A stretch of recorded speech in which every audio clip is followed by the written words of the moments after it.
Hey guys, what's up? It's Bret. Welcome to my weekly feature called Friday on the Turntable. Before I get started with today's record, I would like to give a few shout outs to a few members in the vinyl community. First off, on Facebook last night, one of the a member named Daniel was in Chicago at a record store and found one of my band Audra's CDs and wrote up a nice little thing about it. That was really cool. It kind of made my night just to see your interest and that you picked it up after knowing that it was my band and stuff. So anyways, thank you for that. The other thing is some VCLT from Warren in Australia. Warren was one of the kind of the first people I bonded with in the vinyl community over our shared passion for bands like The Church and The Cult, etc. So he had sent me an email and said he had a few things to send me, and I was just like, wow, cool. So I had no idea what to expect, and so last night a package arrived, and I waited a little while to open it just because I had some things to do and I wanted to be in the right frame of mind. So anyways, in the box was a really nice letter here from Warren. And a cool thing is he included this CD compilation. It was put out on Heyday Records, and it features David J. from Bauhaus Love and Rockets, and then there's a band called Nocturum, which has Marty Wilson Piper from The Church on it.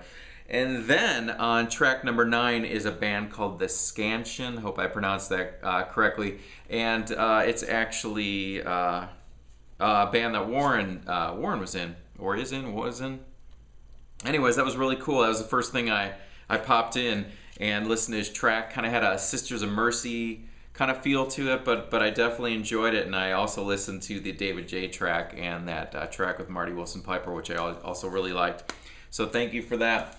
The next thing that was in there, which I was shocked because I was just like, wow, what did I do to deserve this? So this was the EMI Parlophone 7-inch for The Church's When You Were Mine, which came out in 1982, and then the B-side, The Golden Dawn. So anyways, this is really hard to find in the US, and wow, I was just shocked. Then, just so happens that Warren included a grail for me, a vinyl holy grail that is really hard to find in the United States, and usually when you do see it, it's actually expensive. And here it is, The Church's Sing Songs. This was an EP that the band put out in 1982, and sure enough, I now have it in my hands. So it has the lyrics on here. It has a cover of I Am a Rock by Simon and Garfunkel, and then there's this track, A Different Man, which was killer, and that is also on EMI Parlophone, Australia. So really cool. Anyways, Warren, wow, I don't even know what to say. Thank you so much. Like I said, I don't know what I did to deserve this, but anyways, yeah, I'm just blown away by your generosity. So thank you very much for that. And wow, yeah, excellent. All right, so moving on. Sorry. Anyways, as you notice from the title today, Joy Division's Unknown Pleasures. That is my Friday on the Turntable feature. I already talked about this a little bit in my intro video that I did a couple weeks ago, because this album is one of my favorite albums of all time. What can I say about it? It came out in 1979, actually June 14th on Factory Records, produced by Martin Hannett, who also did the final Joy Division album, Closer. I first discovered Joy Division sometime in the late 80s when I was in high school, and I first encountered it. You know, my memory of it is a little bit vague, but I did find this one magazine cover that I had from back in the late 80s, which featured Jane's Addiction on the cover, which was one of my favorite bands, and Eric Avery has the t-shirt on there. for Unknown Pleasures, the album cover. And I remember reading back then in magazines that Joy Division was one of his favorite bands and one of his biggest influences on his bass playing.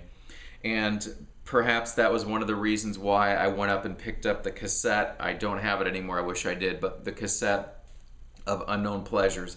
So my very first experience with Joy Division was that opening track, Disorder. That killer mechanical robotic drum part, and then I just had never heard anything like it before, and I was just mesmerized by just the strangeness of the music. It had these elements of, like, I don't know, like bit of Velvet Underground, a little bit of David Bowie, a little bit of like bands like Kraftwerk and Neu, that's German.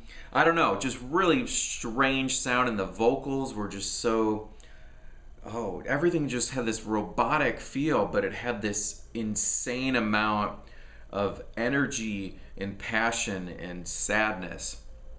And it stuck with me so much. I would listen to that every morning when I woke up before school, and I would play that song Disorder all the time. One of the best opening tracks of all time. So anyways, this is Unknown Pleasures. For those of you that don't know this album, very cool about it is it was a hard album to get to learn the names of the songs, because the song titles were not included on the back cover at all. And another VC member, the Earl of Suave, had just picked this up, and he was just discussing it just the other night. And his vinyl, he was saying about the inner groove, the actual message that's in there. As you can see, the outside and the inside, and the message that is on mine is, this is the way, step inside, or this is the way, step inside, from the opening track on the next album, Closer, which was Atrocity Exhibition.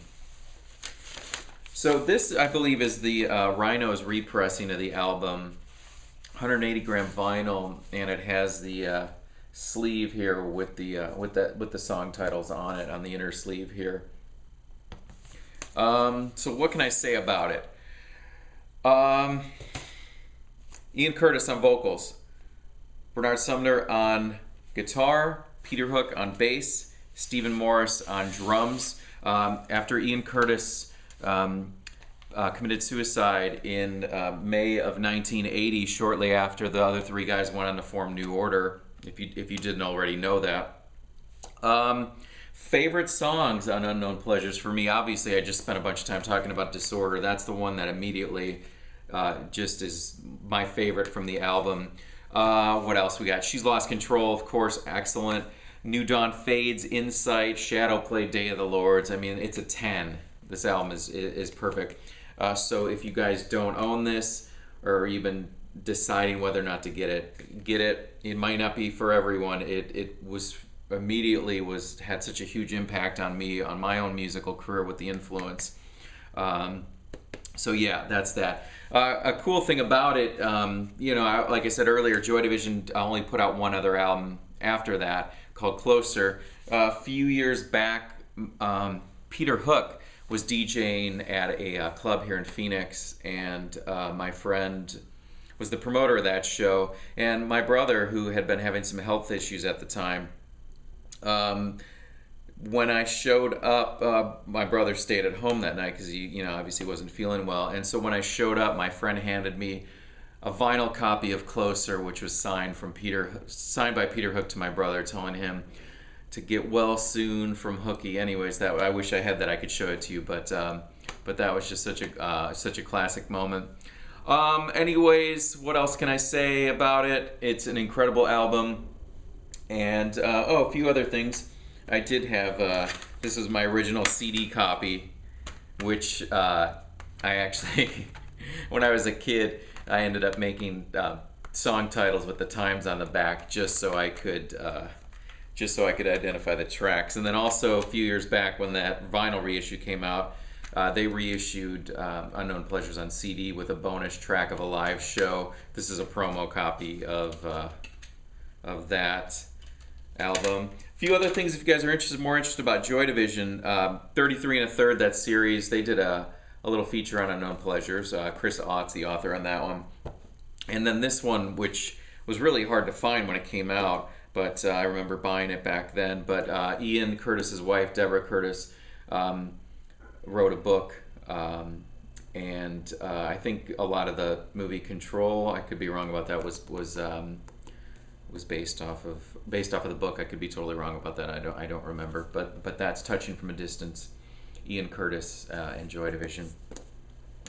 So thank you guys for watching. Thank you to my new subscribers. I hope you've been enjoying my videos. A shout out to Rob from Boston, who always mentions the shirts I'm wearing.